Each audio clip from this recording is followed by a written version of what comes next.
right, guys, we're back. Revan and I breaking down the draft picks from Friday. Methods was joining me live on the show. Revan was waiting to see if his number was called. It was not. So, Revan, you have to break it down for us. TK, the next squad to talk about. This is the old school lineup. Last time we saw these guys together, at least I believe this was the case, was at Columbus when they finished first on the main stage. Theory, Sharp, Goonjar, and Neslo. MLG Columbus finishing second, in that finals to Complexity. Theory, Sharp, Goonjar, and Neslo. First off, how strong is this starting squad, and are they as good as they were with Apathy in your eyes? I'm not too sure. So the one thing we know about this original TK lineup is their chemistry. Obviously, they worked very well together, but ever since that Call of Duty Championship event where they fell a bit short of the top 8, that came into question. You know, clearly there's some falling out between the players. The big question around them is, are they able to move past that, and how are they working together these days? If they're able to get past whatever the conflict was, I think they're going to be great. I think they have the potential to take their seat as the number 2 team in the game, as they once were. Looking at their subs, I think they could have done a lot better with some of their picks, but overall, it's a pretty solid squad that they got. Yeah, speaking of their subs, round 1, a bit of a surprise to see Mud Dog go this high, at least in my personal opinion. Sender went in round 2. They grabbed James in round 3, and Fearless went in round 4. But talk to me about these picks. Why do you think TK went after Mud Dog and Sender so early? Mud Dog and Sender, they're both known for being very hard workers. So I think Sender is going to be more of like the Slayer substitute. So let's say a player like Goonjar or a player like Neslo who could pick up a lot of kills around the map. Let's say they have to sit out. I feel like their number 1 pick is going to be Sender to fill in for them. If they need someone to help with the search and destroy work or some of the objective, even though Mud Dog can run an AR, I think he's going to be the guy to go to for that. James is their statue AR player or their search and destroy expert. You can look at it kind of both ways since he has been playing a lot of search and destroy recently. And Fearless, he's actually a really solid player as well, even though you don't see him compete much these days. He knows how to play Call of Duty. I'm not too sure if he's ever going to be used, but he could do some damage inside the game if he's called upon. James and Fearless. Interesting picks here. Why do you think they went after a guy like James? James probably for his AR work. Let's say maybe if Goonjar isn't there and they're playing a lot of AR matches that day in the league, they'll probably put in James if they're ever going to play a map like Octane. I think James is going to be their sub to go to for that. Plus, James is also really good in search and destroy. He has a very good map presence. He knows he can kind of feel out the map and say, okay, well, these guys are weak on this side. And he's able to dissect the game very well in search and destroy. Fearless, I'm not too sure. Maybe it's because of the friendship between Sharp and Fearless, but I haven't seen Fearless play and at least play seriously in a few years now. Last time I played with him seriously would be maybe Black Ops 1 when he was actively playing. So it's been a while since I've seen Fearless in a competitive environment, but he could play. I know for a fact that he could still hang. All right, so TK, how do you rank them after seeing their 4 subs? I'll give them a C+. I would have liked to see them go after some more aggressive SMGs in their lineup, since that's kind of what they're composed of. You have Sharp and Theory who put on constant aggression. If they're ever sitting for a game, you need somebody to fill in that gap on the team.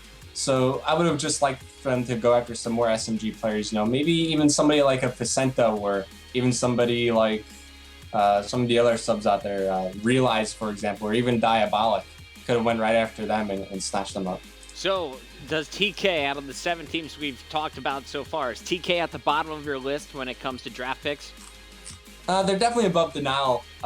They are near the bottom, but I think so far from what I've seen, Denial probably has one of the weaker sub-teams that I've seen, just because it's just comprised of all search and destroy players. So at least TK, they got players who have played Variant before. They know their way around the respawn game modes, plus they have experience in search and destroy there as well. All right, let's keep it moving. FaZe, next squad. This is a rebuilt squad once again. After the Anaheim tournament, Sensor and Dito deciding to part ways with Saints. After that, they saw a formal jump to Envy. They were able to grab Apathy, bringing him back over. One of the original members of that Strictly Business squad that won the U.S. Championship. However, with Saints gone, and with Formal leaving for Envy, that left a hole. Parasite was added to the lineup, and already they trusted him to lead the draft for this FaZe lineup. First off, before we get to their draft picks, what do you think about this new team? How do you think they will fare in this upcoming Season 3? Well, without a doubt, picking up Apathy was a huge move for them. Apathy is just a phenomenal player. We always talk about him, but Parasite and Dito have a lot of pre-existing chemistry together. I actually teamed with them on Collapse and Modern Warfare 3, and I think in 1 month together, Parasite and Dito played over 200 doubles matches on Game Battle. So they know each other's playstyle very well, and they work together.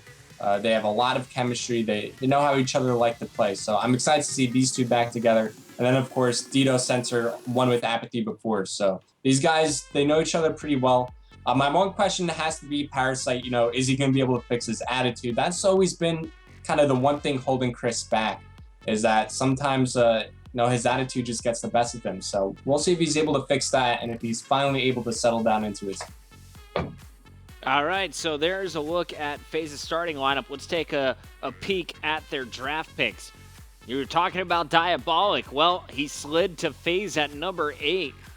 Realize was added in round number 2. Ken Goat, a.k.a. Louie, was grabbed in round 3, and Kranz went in the 4th round. I know these first 2 names. The second 2, not as familiar with these guys. How strong is FaZe's pickup?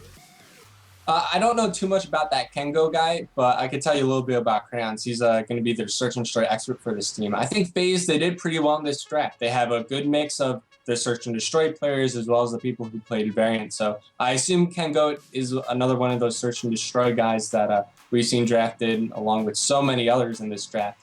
So I don't know if they're going to play a whole lot.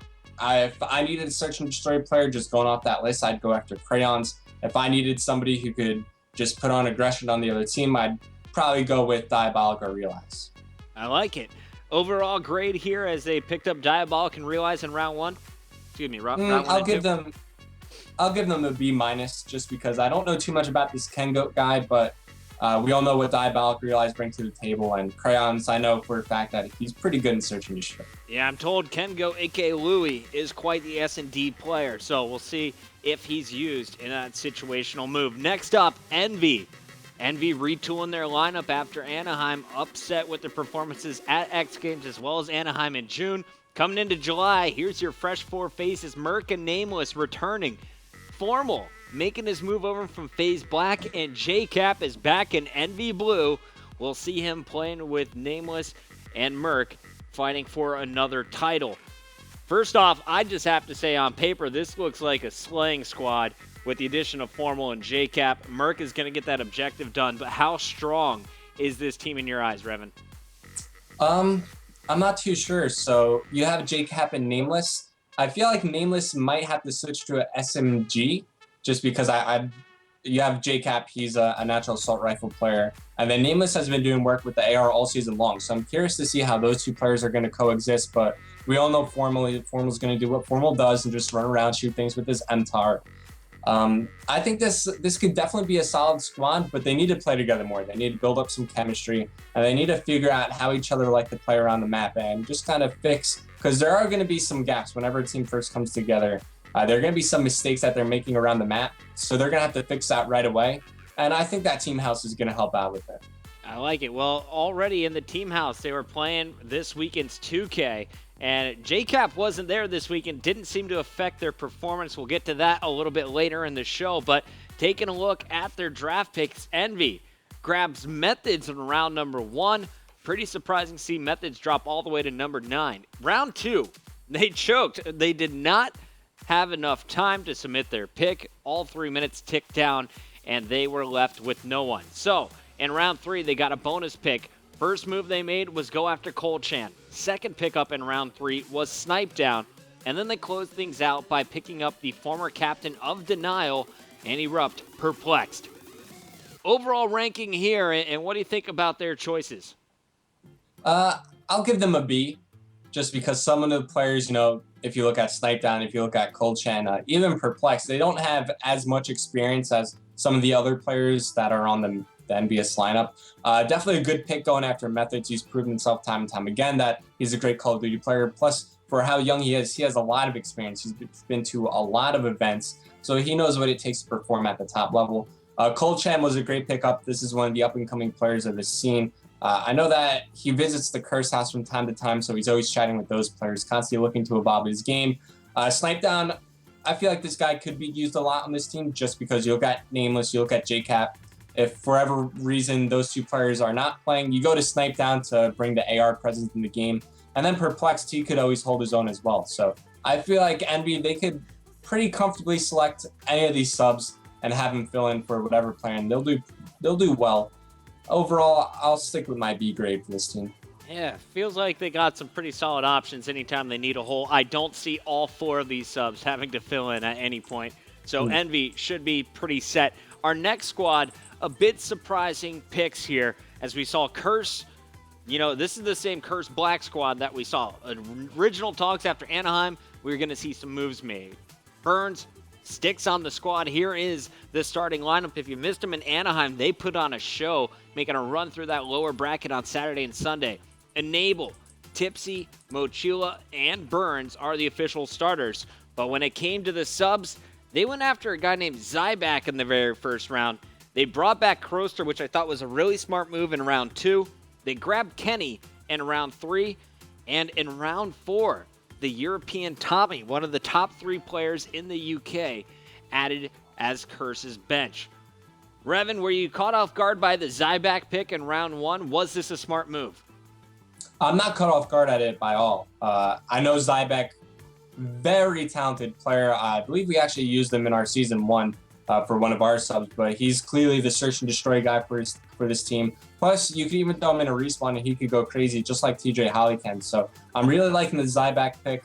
When you look at Kroster, well, he's living in the house with them. That's the next logical pick to get. Right. I don't know too much about Kenny, but I think we all know a lot about Tommy. The only question is Tommy ever going to be in America to play?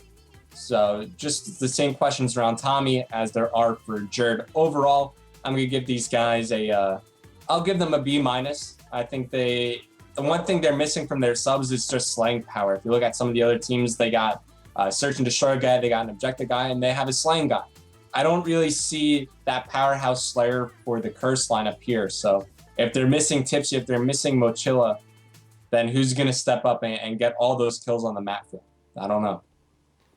Overall, B, Zyback S&D star. I want to see when is he going to be used on this Curse lineup. Very interesting picks. I think Kroster was actually one of the smartest picks in that round 2 draft. Talking about round 2, let's go to our next squad. We got Optic Gaming on the clock, and of course, you know these guys. They won the X Games with this starting lineup. They took home second in Anaheim, actually looking very strong against EG. A lot of us thought we were going the distance with that grand final. EG made the epic comeback, but still, I think it was clear that Optic Gaming and EG are head and shoulders above everyone else right now when it comes to the starting lineup. When it came to the draft, though, they got some interesting choices. In round 1, they pick up Ferocity. Round 2, they add Big Timer, the longtime Optic member, back to the squad. Now, the interesting thing here is round 3. Rambo Ray made a mistake saying that he meant to apply to be ineligible for the draft. He's working on some personal things, did not want to be eligible in Season 3. So, that looks like they are still going to need to figure out who will be the 4th. As soon as I have more information from the league, I'll give you guys the updates live here on the ESR. But in round 4, they grabbed Bloods, a guy who we saw go in round 2 of the Season 2 draft. But Optic Gaming going after Ferocity in round number 1. What do you think of that move, and how strong is this Optic Gaming bench? Because according to Nadeshot, they're not even going to need their bench this year. All 4 of their starters plan to play every single game. Yeah, I was just about to bring that up. I haven't seen this Ferocity guy play in recent, but I can tell you he's going to be their search and destroy guy. So if they need Ferocity, he's going to be put in for a search and destroy match. And then Bloods was just a steal in round 4. He's going to bring them not only great internet, but he's an assault rifle player. So if they're missing Clayster, if they're missing somebody like a Proofy and they need some AR help, well, Bloods is going to be the guy to call upon. I don't think we're going to see, well, you already touched upon, Rambo's not going to play, but I don't think we'll see Big T used either. EG drafted Big T last season, and Big T stated that he had no interest in playing Call of Duty Ghosts. So overall rank for Optic Gaming, I'm going to have to give them a C-. They got 2 players out of 4 who probably aren't going to play. I haven't seen too much about Ferocity, but I know Bloods is solid. But I mean, 2 out of 4 players, I think they could have done better. Well, if Nate Shot, I guess, is right, we won't have a chance to see any of those subs. He seems very set on using his starting lineup. It will be interesting, though, to find out if they get in a pinch. Do they go to Firo? Do they go with Bloods in that first pick? Evil Geniuses is up next. They come in with the number 12 pick after finishing first above all the other teams in Anaheim. The reigning COD Gods staying on top with the lineup of TP, Aches, Crimsix, and Karma. In the draft, though, they went after a pretty familiar face in round 1. Fears has been jumping around. He played with Rise Nation for a while. Before that, he was on the starting lineup for Strictly Business. He's picked up in round 1 before adding Facento, Temper, and FaZe. A lot of the people on my Twitter feed were saying this is the best draft out of any of the 12 teams. Do you agree with that statement, Revan? I don't know if it's the best, but it is pretty good. I do think that Fears is the best sub that Evil Geniuses could have drafted. I mean, Aches and TP, they've won countless tournaments with Fears. Fears has a lot of pre-existing chemistry with these guys, and he has a pretty similar playstyle to them as well. Fears is going to post up, pick up a lot of kills. He's a very Slayer-heavy player. He's not a guy to pick up to go for the objective. So if they're missing a Karma or Crimsix, Fears is going to jump right in there. Then they got Facento. He's going to be their SMG guy. If they're missing maybe Aches or Teep, then they'll throw in Facento. I assume Temper is going to be their Search and Destroy guy. I don't know too much about him, but FaZeinator, he's a very solid player. You saw him play on the FaZe lineup back in the day. So he's got a little bit of experience behind him. He's a solid all-around player. You know, you could put him there. He's very reliable as well. Is this the best sub team? I don't think so. I still like the sub team of, who was it? I think it was Elevate. I really like an Elevate sub team, but Evil Geniuses, what do I give them? I'll give them a B+ just because Fears is probably the best sub that they could have gotten. Nice pick up there in round 1 by EG. Revan gives them a B+. So to recap, some of the worst drafts belong to Optic Gaming. We see FaZe, you said they were kind of in the middle of the pack. Weren't too high on Team Kaliber, and you weren't very high on Denial. Your favorites, though, Elevate and EG. Anyone else that you would put at the very top? You could throw Team EnVyUs up there. You could throw Rise Nation up there just because they have TJ Holly. The guy is... I can't wait till he's older and he can actually compete. He reminds me a lot of Dodgers when Dodgers was playing. So I'm going to be looking for TJ Holly for this Rise squad. I like it. You know, I thought attaching TJ as their first 2 picks, you can't get much better for Rise Nation. Incredible draft for a lot of these teams. Other ones were still not sold. We'll find out how many of these subs will actually be used. Who has the plan to put these guys to work? It sounds like Elevate already planning on using their subs later tonight. I hope we have a call ready with an Elevate member after the break. I know Ron's been working on getting Mad Cat on the line. If not, don't worry. We'll jump right into the 2Ks. Revan, thank you so much for coming on the show to talk about draft picks. I know you're going to be pretty busy this summer. What are some of the things going on for you, and where can we catch you? Well, actually, this weekend I'll be casting the ESWC North American qualifiers along with Homage. They'll be streamed on the MLG.TV platform. If you guys are French out there and you prefer listening to French casters, we'll have a French as well as an English cast going on there. So be sure to tune in. It's going on in Montreal. If you're around the area, you want to come out and watch some Call of Duty live. I have a link on my Twitter, Curse Revan. You could go there. You could buy tickets, see where the event is, and come meet me or Homage. I like it, man. I want to go to Montreal. It's a fun city. Bring your ID. All right, guys, commercial break. When we return, we're talking the 2K. Optic Nation going really far. So did Patrick Price, and he wasn't playing with EG. I'll give you the details after this.